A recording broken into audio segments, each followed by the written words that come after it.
Bismillahirrahmanirrahim. Alhamdulillahirabbil alamin wassalatu wassalamu ala asyrafil anbiya'i wal mursalin sayyidina nabiyina Muhammadin wa ala alihi wa ashabihi ajmain. Kita bersyukur pada Allah malam hari ini dapat melanjutkan program kita, program Miftahul Rahmah Kalbar. Yang kami hormati seluruh pengurus Miftahul Rahmah Kalimantan Barat dan Dasambulun beserta jajarannya dan seluruh para jamaah yang hadir. Malam hari ini kita akan menyampaikan materi. Silakan dibuka halaman pertamanya, mengenal Allah melalui Al-Asma'ul Husna nomor 3, yaitu Ar-Rahim, merujuk kepada Al-Quran dan Al-Hadis pilihan, ditulis dibayan oleh Haji Burhansyah, Ketua Yayasan Yusmuhan Pesantren Hurniah, Pembina Majelis Zikir dan Shalawat Miftahul Rahmah Kalbar. Pertama, dari Al-Quran tentang nama Allah Ar-Rahim, yaitu yang pertama Quran surah Al-Fatihah ayat 1 dan ayat 3. Mari ikuti bacaan saya ya, ikuti bacanya dalam hati. Allah mengenalkan kepada Nabi Muhammad SAW umatnya akan namanya, yaitu Ar-Rahim, dan mewajibkan mengingat namanya, yaitu Ar-Rahim, dalam setiap sholat wajib dan sholat sunnah. Sholat wajib saja berjumlah 17 rakaat, 2 kali dibaca Ar-Rahim, kemudian 17 kali 2 sama dengan 34 kali hambanya diwajibkan menyebut dan mengingat namanya Ar-Rahim. Ini ayatnya surah Fatihah, Bismillahirrahmanirrahim, Alhamdulillahirabbil alamin, Ar-Rahmanirrahim. Jadi ada 2 kali. Yang kedua, Quran surah Al-Ahzab 33. Perhatikan ujungnya. Wa kana bil mu'minina rahima. Ar-Rahim sini muncul di dalam surah Al-Ahzab ayat 33. Allah katakan Dia Maha Penyayang kepada orang-orang yang beriman. Kemudian yang kedua, dalil hadis Nabi. Saya bacakan sampai di baris kedua saja, bahasa Arabnya, dasarnya tidak saya baca ya. Yang di ujung baris pertama, An Abi Hurairah, ada Nabi qol, Nabi sallallahu alaihi wasallam qol, inna lillahi mi'ata rahmah, anzala minha rahmatan wahidatan bainal jin wal ins wal bahaim wal hawaim fiha fabiha yata'atafuna wa biha yataharrahamuna wa biha ta'tiful wahsya ala waladiha wa akhara Allahu 99 rahmatan yarhamu biha ibadahu yaumal qiyamah. Dari Abu Hurairah, saya potong saja Abu Hurairah ya. Dari Nabi SAW, beliau bersabda, sesungguhnya Allah memiliki 100 rahmat, diturunkannya 1 rahmat darinya kepada jin, kepada manusia, kepada binatang dan serangga. Dengan 1 rahmat tersebut mereka saling mengasihi, dengan 1 rahmat tersebut mereka saling menyayangi.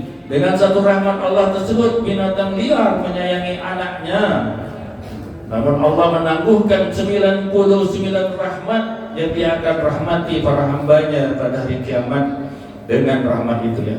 Ketiga pengertian Ar-Rahim dalam Al-Asma'ul Husna bermakna Maha Penyayang dengan kasih sayang yang khusus, berlangsung terus menerus dan berdampak nyata terutama kepada orang beriman, sehingga berdampak pada kebahagiaan akhirat. Sedangkan dalam konteks akhlak Nabi, sifat rahim diartikan Nabi Muhammad SAW merasakan beratnya penderitaanmu. Nabi Muhammad sangat menginginkan keimanan dan keselamatan bagimu. Quran surah At-Taubah ayat 128. Laqad ja'akum rasulun min anfusikum 'azizun 'alaihi ma 'anittum harisun 'alaikum bil mu'minina raufur rahim. Ya. Ini sudah populer ayat ini, setiap bulan Maulid dibacakan. Baik, keempat, penerapan kasih sayang Allah. Allah bernama Ar-Rahim itu menerapkan kasih sayangnya kepada orang beriman. Dapat kita data sesungguhnya banyak, namun ini yang dapat saya kumpulkan saja, terbatas 2 halaman dan waktunya 15 menit. Yang pertama, Ar-Rahim mengganjari perbuatan baik dengan 10 kali kelipatannya, sebagaimana firman Allah, Man jaa'a bil hasanati falahu 'asyru amsalha wa man jaa'a bis sayyi'ati fala yujza illa mislaha wa hum la yuzlamun. Barang siapa yang bawa amal yang baik kata Allah, maka baginya pahala 10 kali lipat amalnya. Bila akhir ayat. Baik, itu bukti Allah Ar-Rahim. Satu, kita beramal dibayar 10. Yang kedua, Ar-Rahim membalas pahala infak secara umum diganjari 70.000%. Quran surah Al-Baqarah ayat 261 halaman berikutnya.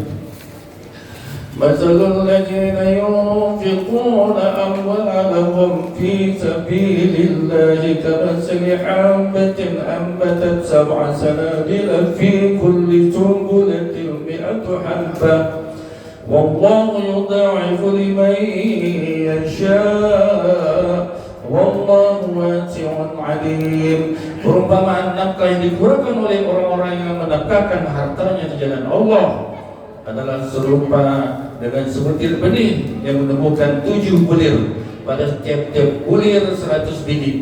Allah melipat gandakan ganjaran bagi siapa yang Dia kehendaki, dan Allah Maha luas karunia-Nya lagi Maha mengetahui. Penjelasan di bawahnya, kalau kita sedekah 1 diganjari 1 itu sama dengan 100%, ya. Dibayar berarti 100%. Namun jika kita sedekah 1 dapat ganjaran 700, maka hitungan persennya adalah 1 kali 7 kali 100 sama dengan 700, ya kan? 700 kali 100% sama dengan 70.000%. Jadi itulah bukti Ar-Rahim mengganjarkan sedekah kita bukan 700% tapi 70.000%. Allahumma shalli ala Muhammad. Yang ketiga, Ar-Rahim mengampunkan semua dosa orang beriman.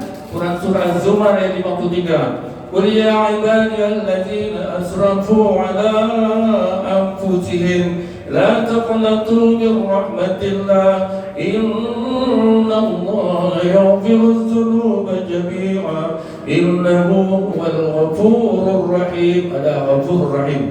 Katakanlah, hai hamba-hambaku yang melampaui batas, yang banyak dosanya terhadap diri mereka sendiri, janganlah kamu berputus asa dari rahmat Allah. Sesungguhnya Allah mengampuni dosa-dosa semuanya. Jadi jangan khawatir. Kalau kita banyak dosa di masa lalu, kata Allah, Allah akan ampunkan semua dosa-dosamu. Sesungguhnya Dialah yang Maha Pengampun lagi Maha Penyayang. Yang keempat, Allah yang bernama Ar-Rahim meningkatkan derajat sholat berjamaah di masjid dan surau, dilipat gandakan pahalanya menjadi 27 derajat. Kemudian Ar-Rahim yang kelima, mengganjari sholat di Masjidil Haram berlipat ganda menjadi 100.000 derajat. Kemudian Ar-Rahim mengganjari sholat di Masjid Al-Aqsa, lipat gandakannya menjadi 10.000 derajat. Allah yang bernama Ar-Rahim mengganjari sholat di Masjid Nabawi, dilipat gandakan pahalanya menjadi 1000 derajat. Kemudian yang ke-8, Ar-Rahim mengajari ibadah puasa dengan masuk surga melalui pintu yang bernama Ar-Rayyan. Yang ke-9, Ar-Rahim mengajari ibadah haji dan umrah dengan surga. Mudah-mudahan kita semua bisa naik haji, amin. 10, Ar-Rahim mengajari baca Al-Quran, setiap hurufnya dengan 10 kebaikan. Kemudian Allah bernama Ar-Rahim memberikan pahala baca selawat 1 kali untuk Nabi Muhammad SAW. Kita berselawat dibalas dengan selawat untuk hambanya 10 kali selawat. Al-Hadis. Yang ke-12, Ar-Rahim dalam Al-Hadis, irhamu man fil ardi yarhamkum man fis sama. Sayangilah penduduk bumi, kata Allah, niscaya kamu akan disayangi oleh penduduk langit. Yang ke-13, Ar-Rahim akan mewafatkan hamba-hamba yang disayanginya dalam keadaan ucapan salam dan dimasukkan ke dalam surga. An-Nahl ayat 32.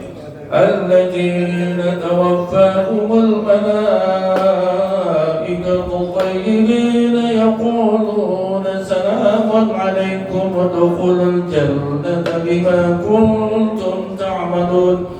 Yaitu orang-orang yang diwafatkan dalam keadaan baik oleh Allah, oleh para malaikat Allah, dengan mengatakan kepada mereka, Salamun alaikum, selamat sejahtera atas Anda. Mudah-mudahan kita dapat ucapan selamat dari malaikat ketika wafat. Amin. Masuklah kamu di dalam surga, itulah disebabkan apa yang telah kamu kerjakan. Inilah janji Allah Ar-Rahim. Kemudian yang ke-14, Ar-Rahim tidak membedakan gelar akademis. Ar-Rahim, Allah yang Maha Pengasih dan Penyayang, tidak membedakan status nasab. Ar-Rahim tidak membedakan jabatan, pangkat dalam mengganjari pahalanya. An-Nahl ayat 97 Allah mengatakan, "Man 'amila shalihan min dzakarin aw unsa wa huwa mu'min falanuhyiyannahu hayatan thayyibah walanajziyannahum ajrahum biahsani ma kanu ya'malun." Tidak ada perbedaan nasab, tidak ada perbedaan tinggi gelarnya, ulama pun tidak ada perbedaannya dalam hal ini. Kata Allah, barang siapa yang mengerjakan amal saleh, yang dilihat oleh Allah adalah kualitas. Belum tentu orang yang bernasab tinggi beramal saleh, belum tentu juga orang yang banyak ilmu beramal saleh, tapi Allah menjaga kualitasnya. Barang siapa yang mengerjakan amal saleh, baik laki-laki maupun perempuan, ini tidak ada perbedaan gender, maka dia mengerjakan itu dalam keadaan beriman, maka sesungguhnya akan kami berikan kepadanya kehidupan yang baik. Sesungguhnya akan kami beri balasan kepada mereka dengan pahala yang lebih baik dari apa yang telah mereka kerjakan. Ar-Rahim memberikan kita harapan. Kita jangan merasa minder dari suku apapun kita. Kita jangan merasa minder rendah tingginya pendidikan kita. Kita jangan merasa minder kaya atau miskinnya kita. Tapi yang menentukan adalah amal saleh di hadapan Allah, bukan status-status sosial seperti itu. Saya kira ini yang dapat kami sampaikan. Makalah ini dibuat dengan rujukan kitab tafsir Al-Quran digital Ibnu Katsir, Al-Quran Inwood, hadis sahih Muslim nomor 2752, dan Al-Quran hafazan kitab Al-Quran untuk menghafal. Mudah-mudahan bermanfaat. Demikian, terima kasih. Bila taufiq wal hidayah. Wassalamualaikum warahmatullahi wabarakatuh. Allahumma shalli ala Muhammad. Terima kasih kepada Akhina Ustaz Burhansyah, semoga menambah